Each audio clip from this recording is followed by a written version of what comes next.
During your quest to find the Overseer, her previous path leads you to Flatwoods, home of the Green Monster. This location appears to be a pretty modest town, consisting of beautifully decorated and a bit smaller wooden homes, with the occasional trailer that houses smaller families and migrants. I'm not sure if this could be actually classified as a town because it looks more like an established village in my opinion. But this town is divided into two sections, a cozy neighborhood and the center of town or a town square. The neighborhood alone is a resourceful sector. This is where we encounter our first real haul of junk, resources, and useful weapons for our journey beyond Flatwoods.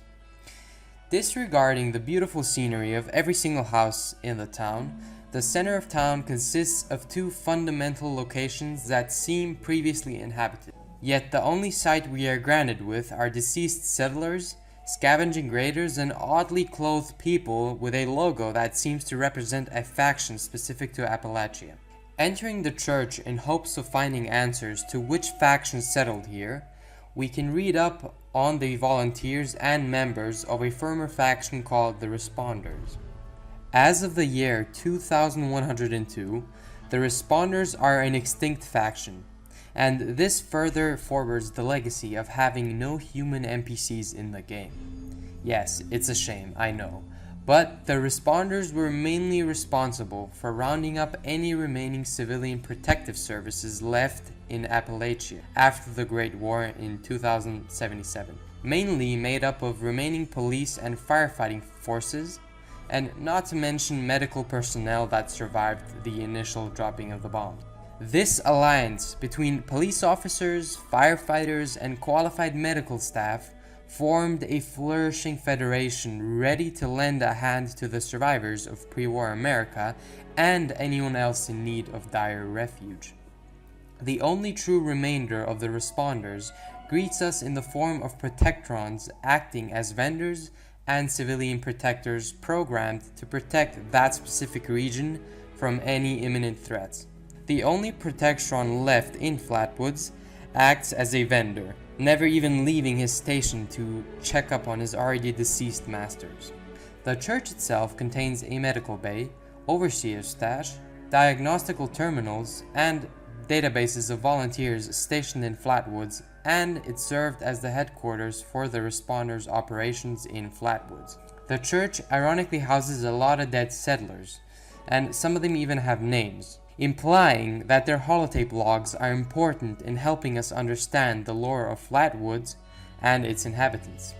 A really influential responder that met their demise in Flatwoods is a co-leader of the Responders, Dasu Ben-Ami, a PhD student in the field of anthropology. And her story is that of a kind and caring soul, trying to preserve individual human history by managing to convince various survivors to record their life stories in hopes of them eventually leaving behind an anthropologic footprint and preserving their own stories in holotape logs. This proves that kindness and sincerity is never a good duo in the wasteland. Dasu was the outpost leader in Flatwoods. She oversaw the trading post and town tavern, making sure that new settlers can integrate into their society as volunteers for the Responders.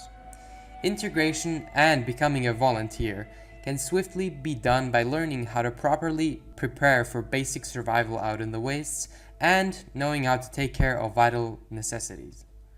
A brief view of this massacre can only be attributed to one thing: the Scorched. During our thorough investigation into what happened here, both the church and town tavern aren't only littered with deceased settlers. There are also rotting raiders amongst them, indicating that the raiders may have succumbed to the same fate as the settlers as well. The overseer stash in the church contained a holotape log from the overseer herself, describing the putrid and eerily human-like creatures that scout the town on occasion, safely guarding Flatwoods out of pure instinct, and these beasts are known as the Scorched. These are past members of the human race turned into prisoners of the Scorched Plague. These creatures are similar to feral ghouls, only feral ghouls are much more squishy and unintelligent than a scorched human. The Scorched are insanely rabid and irrational at nature, but they still somewhat rely on their senses and basic critical thinking, which means they know how to handle their weaponry, they know how to position themselves in order to gain a tactical advantage over our vault dwellers. The Scorched were most likely responsible for the desolation of the responders in Flatwood, even if there is no concrete evidence except the Overseer's sightings of them wandering around Flatwoods. Seeing as how immoral raiders are lying amongst innocent settlers, there was definitely a higher being at play here. It was most probably the Scorched launching a lone offensive, meaning hive-minded Scorched humans led themselves to Flatwood in order to exterminate the outpost, without the help and interference of the Scorched Beast, mind you. If the Scorched Beast did in fact lead the attack on the town of Flatwoods, there would be an excessive amount of petrified corpses littering the streets, just like what we saw at the Morgantown airport. But we don't see that in the town of Flatwoods though. Even immediately after we leave the confines of the vault, the first farmhouse on our way to the town of Flatwoods is occupied by the Scorched. And this just goes to show how much of a menace these beasts actually are, especially when paired with the one and only Scorched Beast.